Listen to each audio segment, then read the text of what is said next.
যেভাবে উপদেষ্টাদের দুর্নীতি নিয়ে নাহিদ ইসলামের মতো মানুষ খুব বিক্ষোভ করে বলছে আমরা প্রতারিত হয়েছি, দে আর টাউট জামাতের আমির বয়স্ক মানুষ, সম্মানিত মানুষ। এখন তাকে নিয়ে যুব দলের ছেলেরা কেন গালাগালি করবে? এই সংস্কৃতি তো কখনো ছিল না।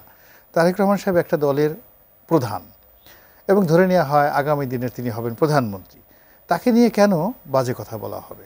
এটা এই সংস্কৃতি তো আগে ছিল না, কখনো ছিল না। পিয়ারের যে ধারণাটা, এটা একটা ভাওতাবাজি। এই মুহূর্তে রাজনীতিতে ভাওতাবাজি, সময় ক্ষেপণ, কালক্ষেপণ।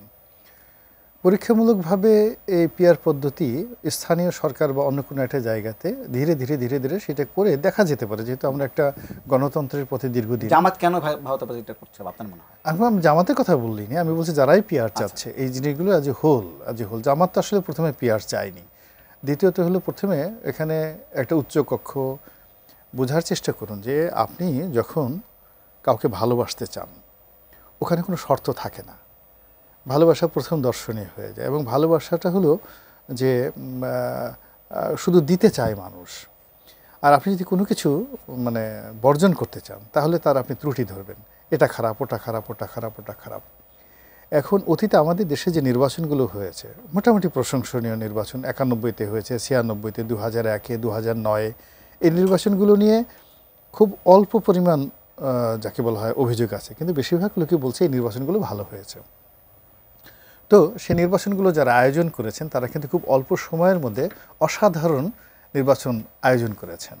তো সেক্ষেত্রে যদি ডক্টর মোহাম্মদ ইউনূস একটা সুন্দর নির্বাচন দিতে চাইতেন এবং সমস্ত রাজনৈতিক দলগুলো অংশগ্রহণ করতে চাইতো, তাহলে 2024 সনের ডিসেম্বরের মধ্যে একটা নির্বাচন হলে আজকে বাংলাদেশে যে অনিশ্চয়তা দেখা দিচ্ছে, এখন যেভাবে মানুষজন বলছে উপদেষ্টাদের পাসপোর্ট সিজ করে রাখার জন্য, যেভাবে উপদেষ্টাদের দুর্নীতি নিয়ে নাহিদ ইসলামের মতো মানুষ খুব বিক্ষোভ করে বলছে আমরা প্রতারিত হয়েছি, দে আর টাউট।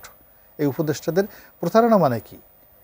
টাউটারি করেছে আমাদের সাথে, জালিয়াতি করেছে আমাদের সাথে, মিথ্যা কথা বলে তারা টাকার পাহাড় গুড়াতেছে, এই তো কথাগুলো।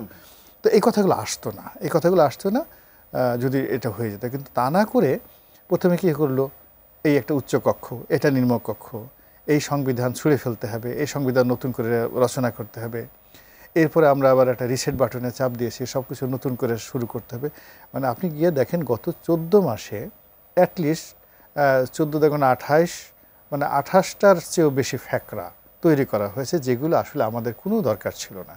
এখানে নির্বাচনের মূল ব্যাপার হলো, আওয়ামী লীগ যদি ডিসেম্বরে নির্বাচন হতো, আওয়ামী লীগকে নিষিদ্ধ করতে হতো না। আওয়ামী লীগের ওই যে উনি যেটা বললেন যে আওয়ামী লীগের নমিনেশন ফর্ম কেনা, বিক্রি করা, এইরকম করার কোনো লোকেজ থাকতো না। কোনো ব্যাংক এই আওয়ামী লীগের টাকা যাকে বলে নমিনেশনের টাকা জমা দিবে বা ফর্ম বিক্রি করবে, এটা সম্ভব ছিল। ইভেন অনলাইন থেকেও কেউ ডাউনলোড করতো না কোনো জায়গাতে। জনমতটা ডিসেম্বর পর্যন্ত ওই পর্যায়ে ছিল। কিন্তু এখন কি হলো, এই নানা রকম যাকে বলা হয় অপ্রয়োজনীয় বিষয় সামনে এনে সেগুলো দিয়ে বিতর্ক তৈরি করে রাজনীতিবিদদের মধ্যে যে ফেতনা এবং ফ্যাসাদ তৈরি করা হয়েছে, যে অসম্মানজনক একটা পরিস্থিতি তৈরি করা হয়েছে। আজ দেখুন জামাতের আমির বয়স্ক মানুষ, সম্মানিত মানুষ, দেখুন তাকে নিয়ে যুব দলের ছেলেরা কেন গালাগালি করবে? এই সংস্কৃতি তো কখনো ছিল না। তারেক রহমান সাহেব একটা দলের প্রধান এবং ধরে নেওয়া হয় আগামী দিনে তিনি হবেন প্রধানমন্ত্রী, তাকে নিয়ে কেন বাজে কথা বলা হবে? এটা এই সংস্কৃতি তো আগে ছিল না, কখনো ছিল না।